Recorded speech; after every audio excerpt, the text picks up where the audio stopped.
வணக்கங்கண்ணா. வணக்கம் வணக்கம். எந்த ஊருக்குண்ணா மாடு எடுத்து கொடுத்துருக்கீங்க? இதெல்லாம் நம்ம இது போகுதுங்க, தூத்துக்குடி போகுது. தூத்துக்குடி மாவட்டத்துக்கு. தூத்துக்குடிக்கு ஹெச்எஃப்ல கிராஸ் வெட் எடுத்திருக்க, வெயில் தாங்கிற வெயில். என்ன சென மாடுங்களா? சென மாடு. இது இன்னும் 1 மாசம் ஆகும்.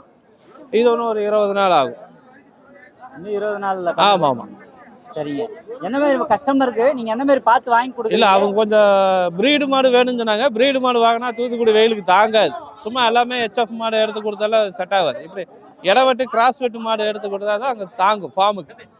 அதனால அப்படி எடுத்துருக்கோம். இவங்க மொதல் கஸ்டமருங்களா இல்லை இதுக்கு முன்னாடி நம்ம கிட்ட வாங்கியிருக்காங்களா? இல்லை, இது புது கஸ்டமர் தான்.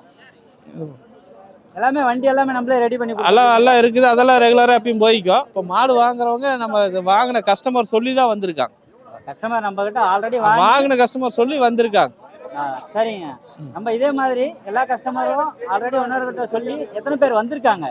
இந்த வாரம் ஒரு 6-7 கஸ்டமர் வந்திருக்காங்க. சில கஸ்டமர் வீடியோ பேசுறதுக்கு கொஞ்சம் இது இல்லை. அப்புறம் எருமை நிறைய கொஞ்சம் எடுத்துருக்குறோம். சில நேரத்தில் 4 மணிக்கெல்லாம் கிளம்பிட்டாங்க. 4 மணிக்கு கிளம்பி போயிட்டாங்க. ஆமாம் ஆமா. இப்ப எல்லாம் வெயில் அதிகமா இருக்கிறதால சீக்கிரம் எடுத்துன்னு கிளம்பிடுறாங்க.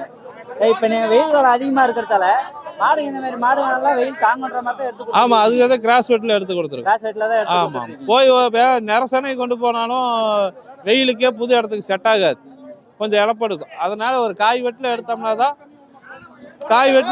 தான் கொஞ்சம் போய் 1 வாரம் 2 வாரத்துக்கு இடம் செட் ஆகும். எல்லாமே தலையீத்து தானுங்க? ஆமா, தலையீத்து. எத்தனை லிட்டர் பால் கொடுக்கும்னு சொல்லியிருக்காங்க? இது ஒரு 5 லிட்டர் எதிர்பார்க்கலாம். முன்ன பின்ன கம்மியும் வரும், எச்சும் வரும். தலையீத்துன்றதால நம்ம கேரண்டியா சொல்ல முடியாது. 2 ஈத்து ஆனா தான் தெரியும். சரிங்கண்ணா, நன்றிங்க. நன்றி.